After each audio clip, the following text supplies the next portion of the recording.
Oliver Twist, by Charles Dickens. Chapter 8. Oliver walks to London. He encounters on the road a strange sort of young gentleman. Oliver reached the stile at which the by-path terminated, and once more gained the high road. It was 8 o'clock now. Though he was nearly 5 miles away from the town, he ran, and hid behind the hedges, by turns, till noon, fearing that he might be pursued and overtaken. Then he sat down to rest by the side of the milestone, and began to think, for the first time, where he had better go and try to live. The stone by which he was seated bore in large characters an intimation that it was just 70 miles from that spot to London. The name awakened a new train of ideas in the boy's mind. London! That great place! Nobody, not even Mr. Bumble, could ever find him there. He had often heard the old men in the workhouse, too, say that no lad of spirit need want in London, and that there were ways of living in that vast city which those who had been bred up in country parts had no idea of. It was the very place for a homeless boy who must die in the streets unless someone helped him. As these things passed through his thoughts, he jumped upon his feet and again walked forward. He had diminished the distance between himself and London by full 4 miles more, before he recollected how much he must undergo ere he could hope to reach his place of destination. As this consideration forced itself upon him, he slackened his pace a little, and meditated upon his means of getting there. He had a crust of bread, a coarse shirt, and 2 pairs of stockings in his bundle. He had a penny, too, a gift of sourberries after some funeral in which he had acquitted himself more than ordinarily well, in his pocket. A clean shirt, thought Oliver, is a very comfortable thing, and so are 2 pairs of darned stockings, and so is a penny, but they are small helps to a 65 miles walk in winter time. But Oliver's thoughts, like those of most other people, although they were extremely ready and active to point out his difficulties, were wholly at a loss to suggest any feasible mode of surmounting them. So, after a good deal of thinking to no particular purpose, he changed his little bundle over to the other shoulder, and trudged on.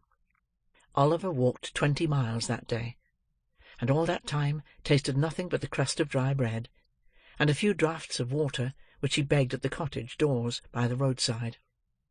When the night came, he turned into a meadow, and, creeping close under a hayrick, determined to lie there till morning. He felt frightened at first, for the wind moaned dismally over the empty fields, and he was cold and hungry, and more alone than he had ever felt before. Being very tired with his walk, however, he soon fell asleep, and forgot his troubles. He felt cold and stiff when he got up next morning, and so hungry that he was obliged to exchange the penny for a small loaf, in the very first village through which he passed. He had walked no more than 12 miles, when the night closed in again. His feet were sore, and his legs so weak that they trembled beneath him. Another night passed in the bleak damp air made him worse. When he set forward on his journey next morning, he could hardly crawl along. He waited at the bottom of a steep hill till a stage-coach came up, and then begged of the outside passengers, but there were very few who took any notice of him, and even those told him to wait till they got to the top of the hill, and then let them see how far he could run for a halfpenny. Poor Oliver tried to keep up with the coach a little way, but was unable to do it, by reason of his fatigue and sore feet. When the outsides saw this, they put their halfpence back into their pockets again, declaring that he was an idle young dog, and didn't deserve anything, and the coach rattled away, and left only a cloud of dust behind. In some villages, large painted boards were fixed up, warning all persons who begged within the district that they would be sent to jail. This frightened Oliver very much, and made him glad to get out of those villages with all possible expedition.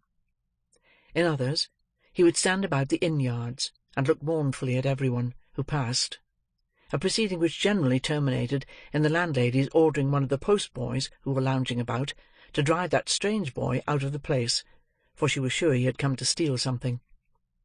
If he begged at a farmer's house, 10 to 1 but they threatened to set the dog on him, and when he showed his nose in a shop, they talked about the beadle, which brought Oliver's heart into his mouth, very often the only thing he had there for many hours together.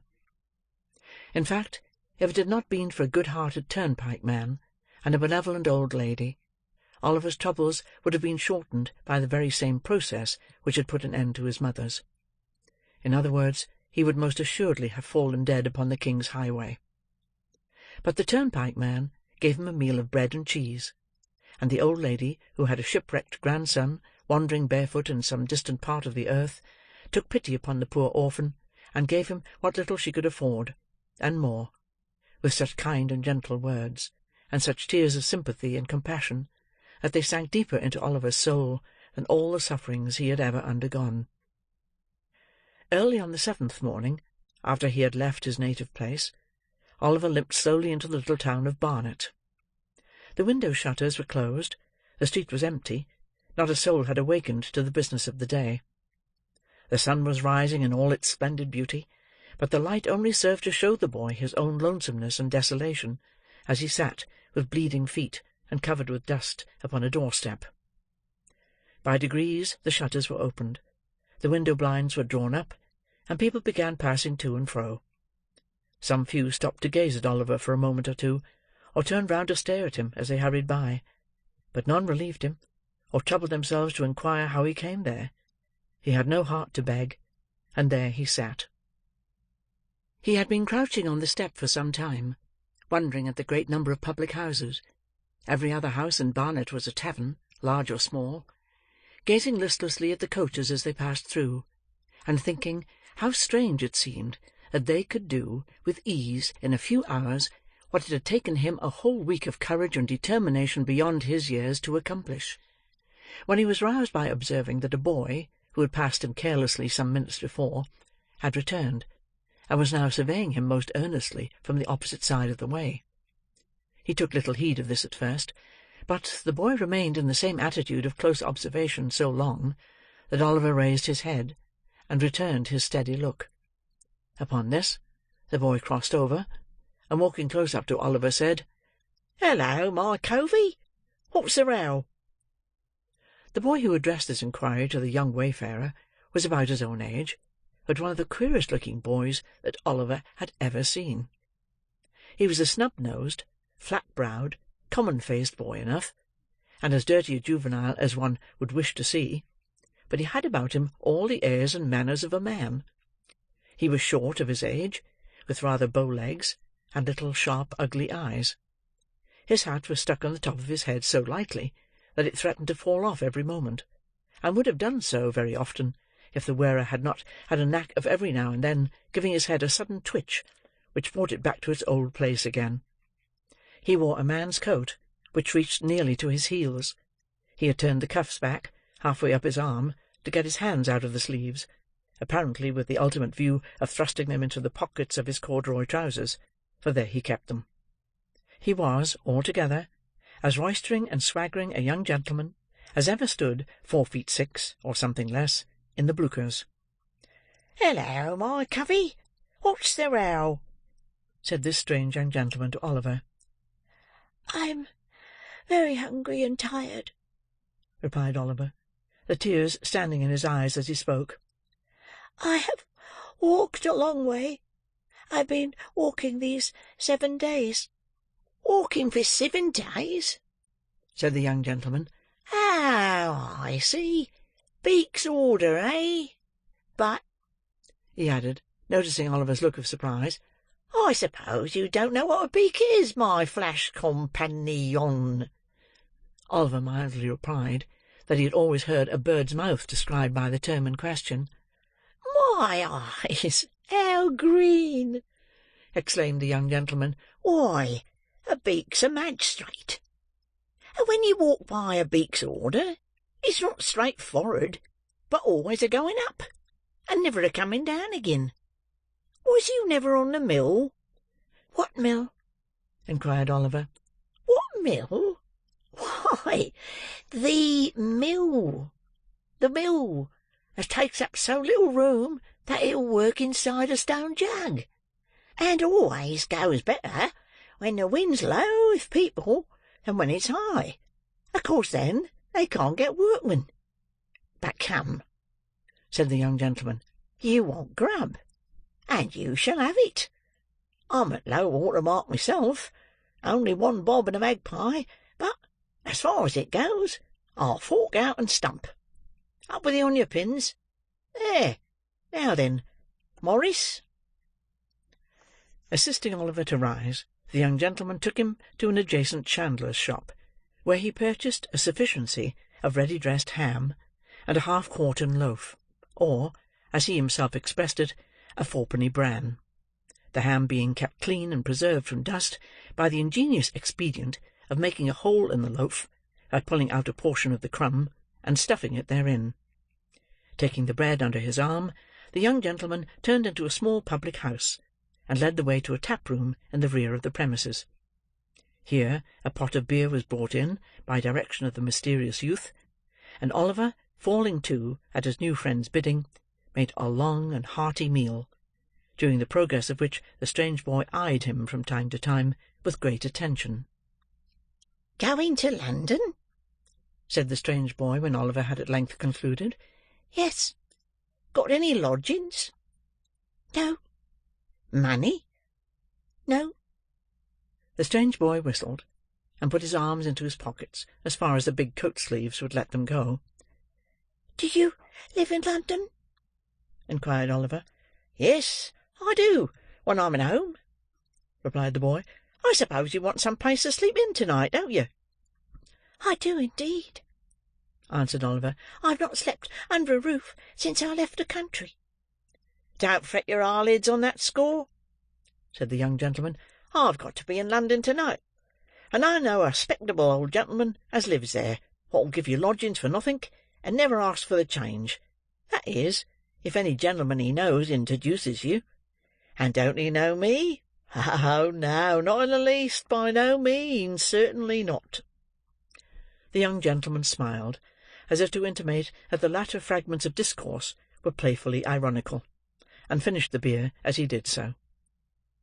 This unexpected offer of shelter was too tempting to be resisted, especially as it was immediately followed up by the assurance that the old gentleman referred to would doubtless provide Oliver with a comfortable place, without loss of time. This led to a more friendly and confidential dialogue, from which Oliver discovered that his friend's name was Jack Dawkins, and that he was a peculiar pet and protégé of the elderly gentleman before mentioned. Mr. Dawkins's appearance did not say a vast deal in favour of the comforts which his patron's interest obtained for those whom he took under his protection; but, as he had a rather flighty and dissolute mode of conversing, and furthermore avowed that among his intimate friends he was better known by the sobriquet of the Artful Dodger, Oliver concluded that, being of a dissipated and careless turn, the moral precepts of his benefactor had hitherto been thrown away upon him. Under this impression, he secretly resolved to cultivate the good opinion of the old gentleman as quickly as possible, and if he found the Dodger incorrigible, as he more than half suspected he should, to decline the honour of his farther acquaintance. As Jack Dawkins objected to their entering London before nightfall, it was nearly 11 o'clock when they reached the turnpike at Islington. They crossed from the Angel into St. John's Road, struck down the small street which terminates at Sadler's Wells Theatre, through Exmouth Street and Coppice Row, down the little court by the side of the workhouse, across the classic ground which once bore the name of Hockley in the Hole, thence into Little Saffron Hill, and so into Saffron Hill the Great, along which the Dodger scudded at a rapid pace, directing Oliver to follow close at his heels. Although Oliver had enough to occupy his attention in keeping sight of his leader, he could not help bestowing a few hasty glances on either side of the way as he passed along. A dirtier or more wretched place he had never seen. The street was very narrow and muddy, and the air was impregnated with filthy odours. There were a good many small shops, but the only stock in trade appeared to be heaps of children, who, even at that time of night, were crawling in and out at the doors, or screaming from the inside.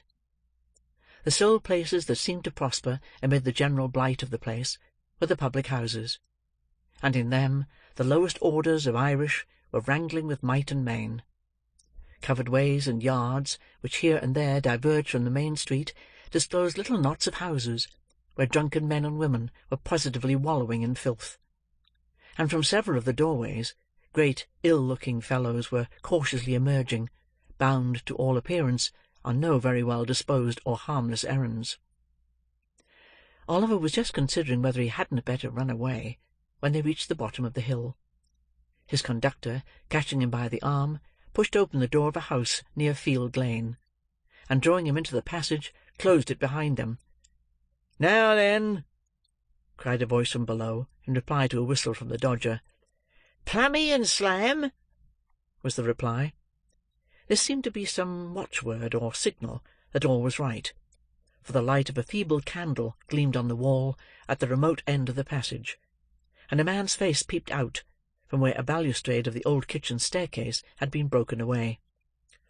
"There's two on you," said the man, thrusting the candle farther out, and shielding his eyes with his hand. "Who's the t'other one?" "A new pal," replied Jack Dawkins, pulling Oliver forward. "Where he come from?" "Greenland. Is Fagin upstairs?" "Yes, he's a-sorting the wipes. Up with you." The candle was drawn back, and the face disappeared. Oliver, groping his way with one hand, and having the other firmly grasped by his companion, ascended with much difficulty the dark and broken stairs, which his conductor mounted with an ease and expedition that showed he was well acquainted with them. He threw open the door of a back room, and drew Oliver in after him. The walls and ceiling of the room were perfectly black with age and dirt. There was a deal table before the fire, upon which were a candle stuck in a ginger beer bottle, 2 or 3 pewter pots, a loaf and butter, and a plate.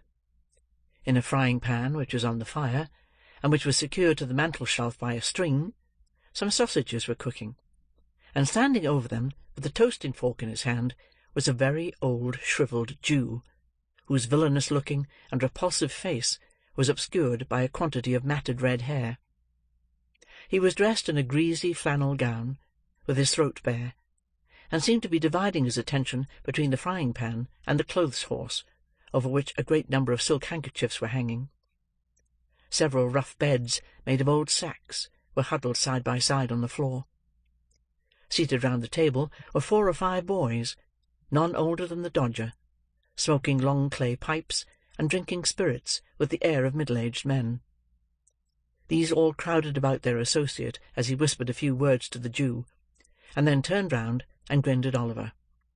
So did the Jew himself, toasting-fork in hand. "This is him, Fagin," said Jack Dawkins. "My friend, Oliver Twist." The Jew grinned, and, making a low obeisance to Oliver, took him by the hand, and hoped he should have the honour of his intimate acquaintance. Upon this, the young gentleman with the pipes came round him, and shook both his hands very hard, especially the one in which he held his little bundle. One young gentleman was very anxious to hang up his cap for him, and another was so obliging as to put his hands in his pockets, in order that, as he was very tired, he might not have the trouble of emptying them himself when he went to bed. These civilities would probably be extended much further, but for a liberal exercise of the Jew's toasting-fork on the heads and shoulders of the affectionate youths who offered them. "We are very glad to see you, Oliver, very," said the Jew. "Dodger, take off the sausages, and draw a tub near the fire for Oliver. Ah, you're a-staring at the pocket handkerchiefs, eh, my dear? There are a good many of 'em, ain't there? We've just looked 'em out, ready for the wash. That's all, Oliver, that's all." The latter part of his speech was hailed by a boisterous shout from all the hopeful pupils of the merry old gentleman, in the midst of which they went to supper. Oliver ate his share, and the Jew then mixed him a glass of hot gin and water, telling him he must drink it off directly, because another gentleman wanted the tumbler. Oliver did as he was desired. Immediately afterwards, he felt himself gently lifted onto one of the sacks, and then he sunk into a deep sleep. End of chapter 8.